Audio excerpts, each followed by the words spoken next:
Bonjour à tous. Je me propose aujourd'hui de vous présenter l'imposition à choisir pour une société civile immobilière, une SCI, puisque pour une telle société, on va au moment de l'immatriculation choisir un régime fiscal. On va pouvoir opter soit pour l'impôt sur le revenu, l'IR, ou soit pour l'impôt sur les sociétés, l'IS.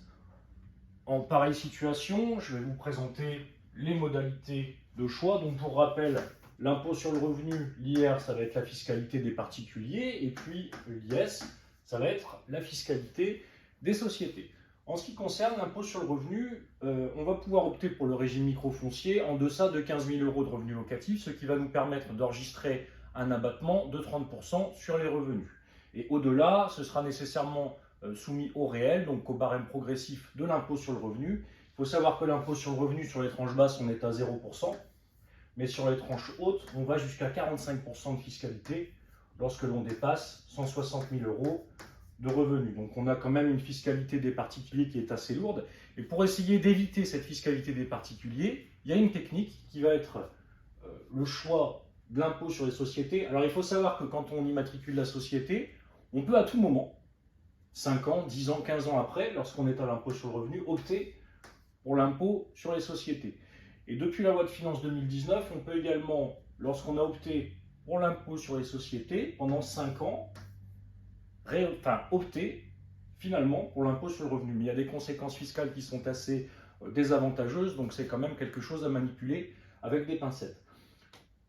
L'intérêt de choisir la fiscalité d'entreprise, c'est déjà d'éviter cette fiscalité qui est assez lourde, au barème progressif de l'impôt sur le revenu, et également de pouvoir inscrire des amortissements, puisque s'agissant des immeubles, puisque la SCI va servir principalement à acheter en grande partie à acheter des immeubles, on va avoir pour les immeubles de bureaux une durée d'amortissement possible de 25 ans, et pour l'habitation, on va avoir une durée d'amortissement qui pourra aller de 40 jusqu'à 100 ans.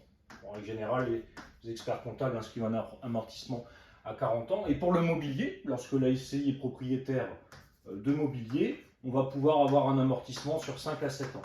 Alors, à quoi vont servir ces amortissements? C'est tout simplement parce que généralement, quand on achète un immeuble, on a un emprunt en face, et on doit on perçoit des loyers qui, en général, doivent permettre de compenser l'emprunt, mais avec la fiscalité, notamment si on était resté à l'impôt sur le revenu, on n'a pas souvent assez avec les loyers pour rembourser l'emprunt. Alors qu'avec l'impôt sur les sociétés, on va avoir la possibilité de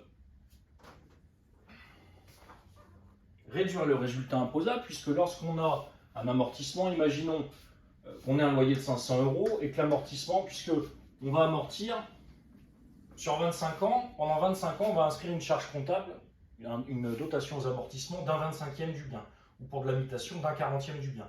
Et c'est un 25e ou c'est un 40e de la valeur du bien, avec un peu de chance, ils vont correspondre, donc on a plus 500 de loyer par mois et on a moins 500 de dotation aux amortissements, plus 500 moins 500, alors je fais un calcul bien évidemment, une sorte de cote mal taillée, mais je fais les grandes masses, plus 500 moins 500, on a 0.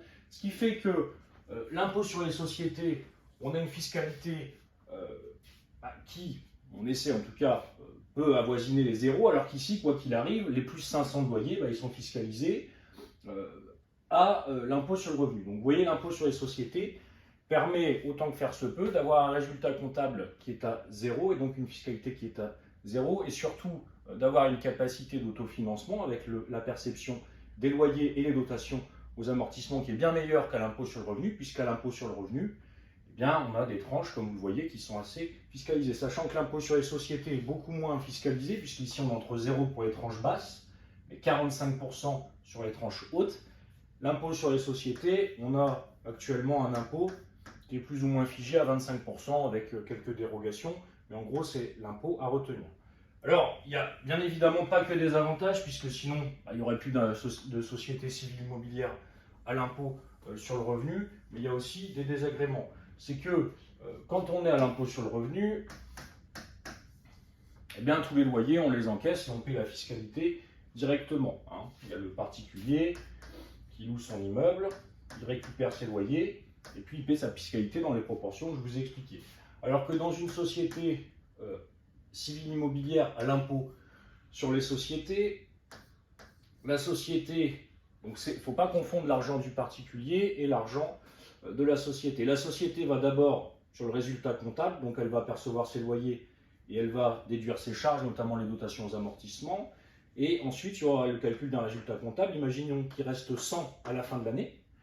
Mais ensuite, pour se distribuer à titre personnel, eh bien, il va falloir payer la flat tax. Donc quand on a 100 ici, on a déjà payé l'impôt sur les sociétés à 25%, comme je vous l'indiquais il y a quelques instants. Et quand on va vouloir remonter ici, eh bien, on va avoir une flat tax à 30%.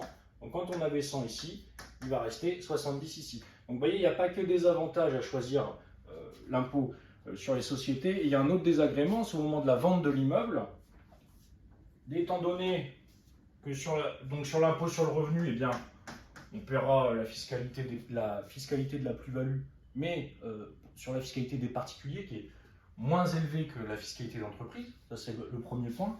Et surtout, à l'impôt sur les sociétés, on a un gros désagrément, c'est qu'étant donné qu'on a amorti un 25e ou un 40e de l'immeuble, eh bien, au fur et à mesure, sa valeur comptable descend. Et si on l'a acheté 300 000 euros, mais qu'on le revend 450 000 euros, mais que comptablement, il est inscrit à l'actif du bilan à 200 000 ou à 100 000 euros, et qu'on le revend 400 000 euros, bah, vous voyez, la plus-value va être plus élevée. Et donc, on aura tendance à payer une fiscalité sur la plus-value au moment de la cession qui sera plus élevée.